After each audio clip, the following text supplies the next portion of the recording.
My cheating wife was secretly planning to divorce me and take everything. So, I gathered evidence of her infidelity and filed first and left her with nothing. I'm 35, a software engineer, and I thought I had a life most people envied. A steady job, a comfortable house in the suburbs, and a wife. Let's call her wife. I'd been married to for 8 years. We met in college, fell hard for each other, and built what looked like a solid partnership. From the outside, everything seemed perfect. But the thing about perfection? It's often just a polished facade hiding all the cracks. The first crack appeared one random Tuesday night.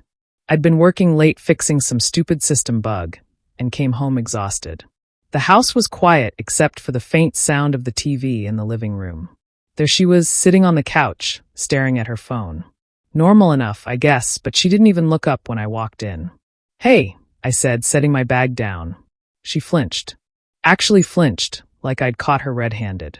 She scrambled to lock her phone and gave me this half-hearted smile.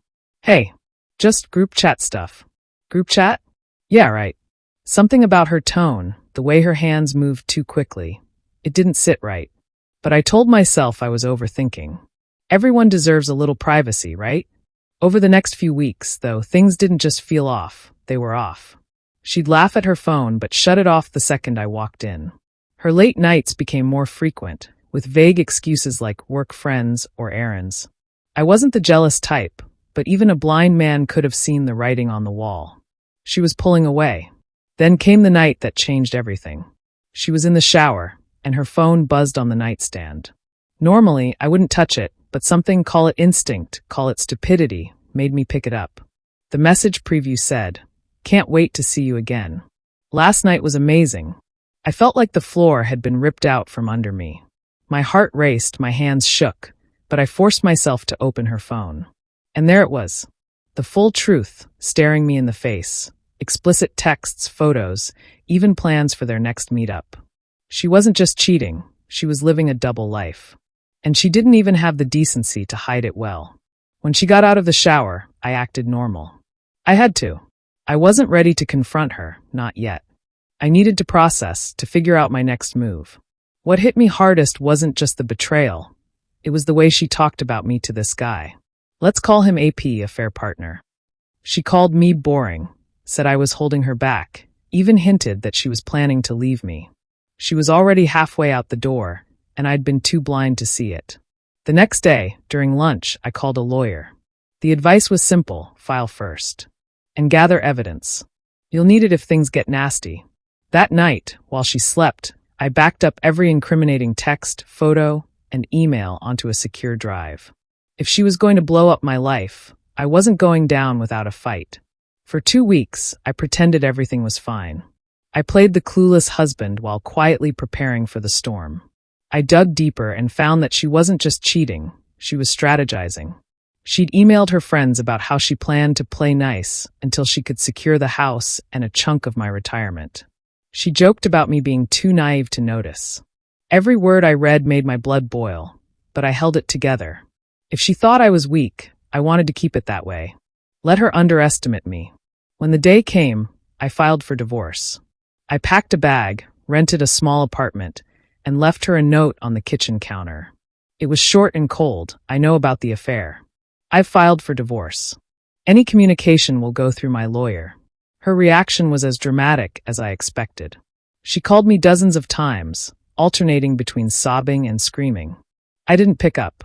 The voicemails were a roller coaster. "Please, let's talk." "I'm sorry," followed by "you coward. You're running away from your responsibilities." When that didn't work, she showed up at my office, making a scene so loud that security had to escort her out. That night, she sent me a long, rambling email blaming me for everything.